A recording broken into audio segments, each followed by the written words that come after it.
Hello student, आज हम class 10th की हिंदी पाठ्य पुस्तक क्षितिज भाग 2 का तुलसीदास जी के पद पढ़ने जा रहे हैं। इससे पहले हमने सूरदास जी के पद पढ़े थे। आज हम तुलसीदास जी के पद पढ़ेंगे। तुलसीदास जी का जन्म उत्तर प्रदेश के बांदा जिले में राजापुर गांव में 1532 में हुआ था। तुलसीदास जी ने रामचरितमानस की रचना की थी। रामचरितमानस के बाल कांड से यह राम लक्ष्मण परशुराम संवाद लिया गया है, जिसे आज हम आपके सामने पढ़ाएंगे। तो चलिए शुरू करते हैं तुलसीदास जी का राम लक्ष्मण परशुराम संवाद। एक बार श्री राम, लक्ष्मण जी और विश्वामित्र जी सीता स्वयंवर में गए थे, जहां की यह शर्त थी कि जो कोई भी शिवजी का धनुष तोड़ देगा या उस पर प्रत्यय चढ़ा देगा, उसी के साथ सीता जी का विवाह होगा।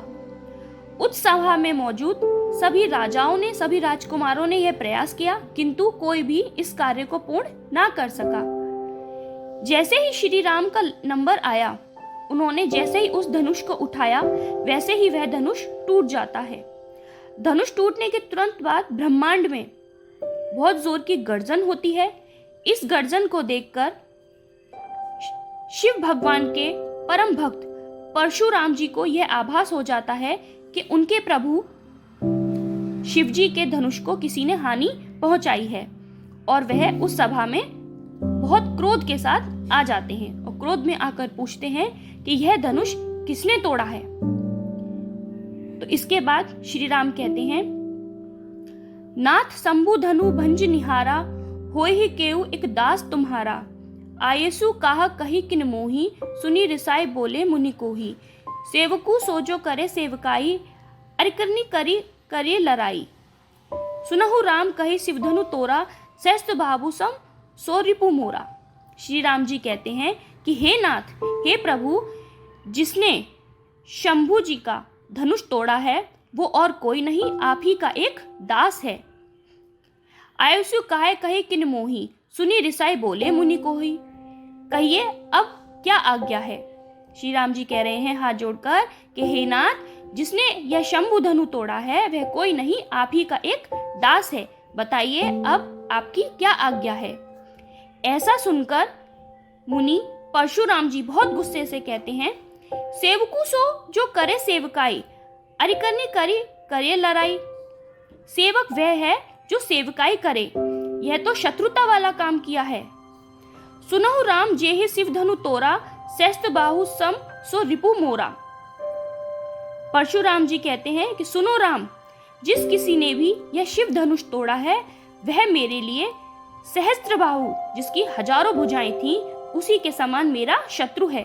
परशुराम जी का एक शत्रु था सहस्त्र बाहु, तो जिसने भी यह शिव धनुष तोड़ा है वह मेरे लिए उसी के समान है।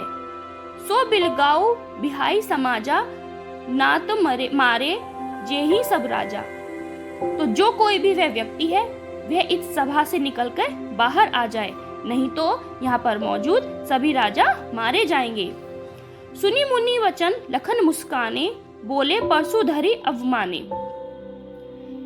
मुनिवर के ऐसे वचन सुनकर लखन जी मुस्कुराने लगते हैं, क्योंकि लक्ष्मण जी का स्वभाव कैसा था, थोड़ा सा शैतानी वाला था, तो वे मुस्कुराने लगते हैं और परशुराम जी का अपमान करते हुए बोलते हैं, बहु दुनिहि तोरी लरिकाए, कभू न असीरिस कीनी गोसाई। कि हमने तो बचपन में ऐसे बहुत धनुष तोड़े हैं, हम तो ऐसे धनुषों से बहुत खेले हैं, लेकिन आज तक किसी ने भी हम पर ऐसा गुस्सा नहीं किया है। यही धनु पर ममता के ही हो तू, सुनी रिसाई कह भृगुकुल केतु। इस धनुष पर तुम्हारी कैसी ममता है, इस धनुष से तुम्हें इतना प्रेम क्यों है। सुनी रिसाई कह भृगुकुल केतु। खिसियाकर ऐसी बात सुनकर वे कहते हैं कि मैं भृगुकुल से हूँ। भृगुकुल एक ब्राह्मणों का कुल होता है, कि मैं भृगुकुल से हूँ। रेन रब बालक कालबस बोलत तो ही न संभार, धनु ही सम त्रिपुरारी धनु विदित सकल संसार। कि रेन रब बालक, रे राजवंशी बालक, काल तेरे सामने खड़ा है और तू अपनी जुबान संभाल के नहीं बोल सकता? तू ये नहीं देख रहा कि तू ये क्या बोल रहा है? क्योंकि परशुराम जी बहुत गुस्से वाले थे। वे जहाँ भी पहुँच जाते थे बस वहाँ पे ऐसा लगता था कि अब तो काल आ गया, अब वहाँ पर मौजूद सभी लोग मारे जाएंगे। तो वो कहते हैं कि हे राजवंशी बालक, तू अपनी जबान संभाल कर नहीं बोल सकता कि तू क्या बोल रहा है? धनु ही राम त्रिपुरारी धनु विदित सकल संसारा। ये सारे संसार को पता है कि ये शिवजी जी का धनुष है और ये सबसे ज्यादा सम्माननीय है। आगे देखिए, आगे चलते हैं। लखन कहा हंसी हमरे जाना, सुनहु देव सब धनुष समाना। देखिए, लखन जब भी उनसे संवाद करेंगे कटाक्ष के रूप में करेंगे, उनको चिढ़ाएंगे और कोई भी बात कहेंगे वो हंसकर ही कहेंगे। लखन कहा हंसी हमरे जाना। लखन जी हंसकर कहते हैं कि हमने तो ये जाना था कि हे देव, यह धनुष समान है, जैसे और धनुष होते हैं ऐसे ही ये धनुष है। का छति लाभु जून धनु तोरे, देखा राम नयन के भौरे।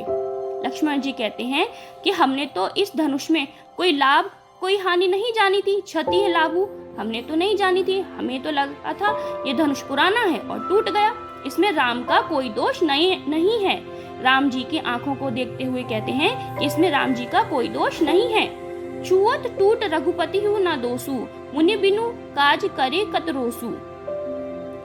कि ये तो छूते ही टूट गया, हमने तो ये सोचा ही नहीं था कि इसमें हमारा कोई लाभ है कोई हानि है, हमने इसे छुआ और ये टूट गया, इसमें तो राम का कोई दोष नहीं है। तो आप बिना बात के इतना गुस्सा क्यों कर रहे हैं? बोले चिते परसू की ओरा, रेसठ सुनेहु सुभाव न मोरा। परशुराम जी अपने फरसे की ओर देखते हुए कहते हैं, रेसठ, रे दुष्ट, लगता है तू मुझे नहीं जानता है। बालको बोली बधो नहीं तो ही, केवल मुनि जड़ जागती मोही। अरे तू तो बालक है, मैं तुझसे कुछ नहीं कहूंगा। यानी कि तू बालक है, मैं तुझे नहीं मारूंगा।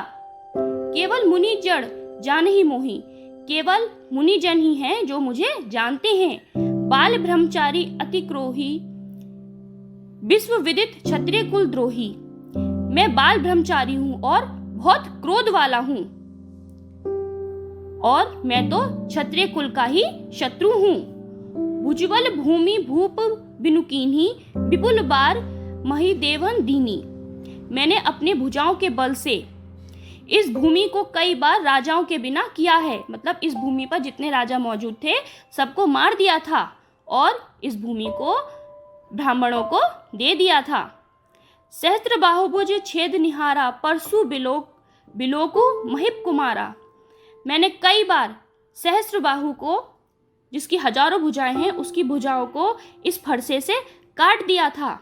मातु पिति जनी सोच बस करसी, महिष किशोर गर्भन के अर्भक दलन, परसु मोर अति घोर।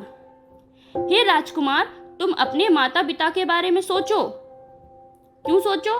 क्योंकि अब लक्ष्मण जी उनसे बहस कर रहे हैं, परशुराम जी को बहुत गुस्सा आ रहा है कि वो उनको मार देंगे। तो वो कह रहे हैं कि हे राजकुमार, तुम अपने माता पिता के बारे में सोचो कि अब उनका पुत्र मारा जाएगा।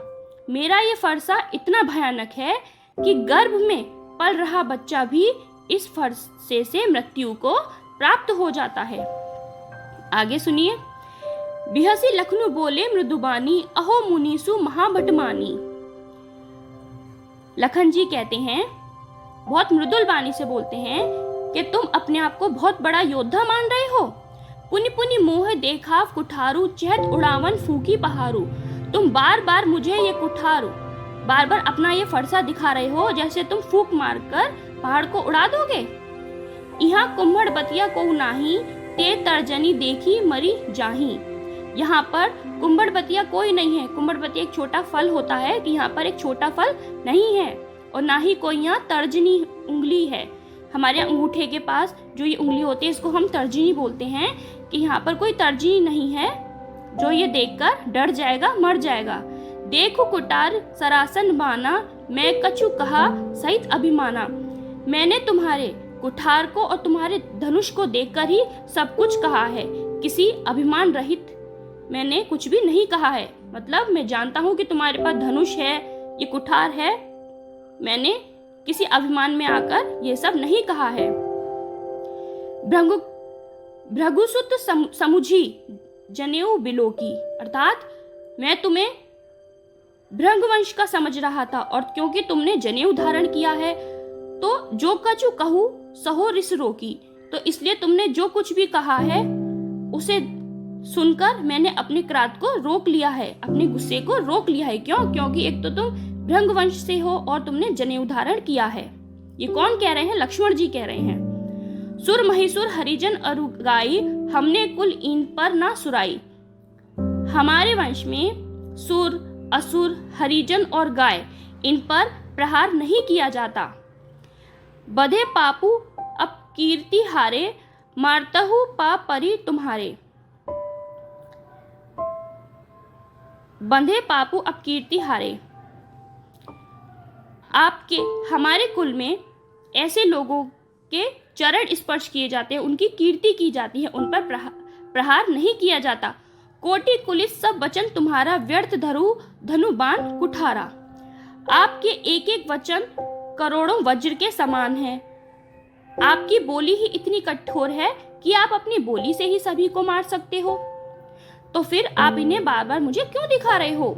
जो बिलो की अनुचित कहे हु छमु महामुनि धीर, सुनी सरोष भृगुवस्मानी बोले गिरा गंभीर।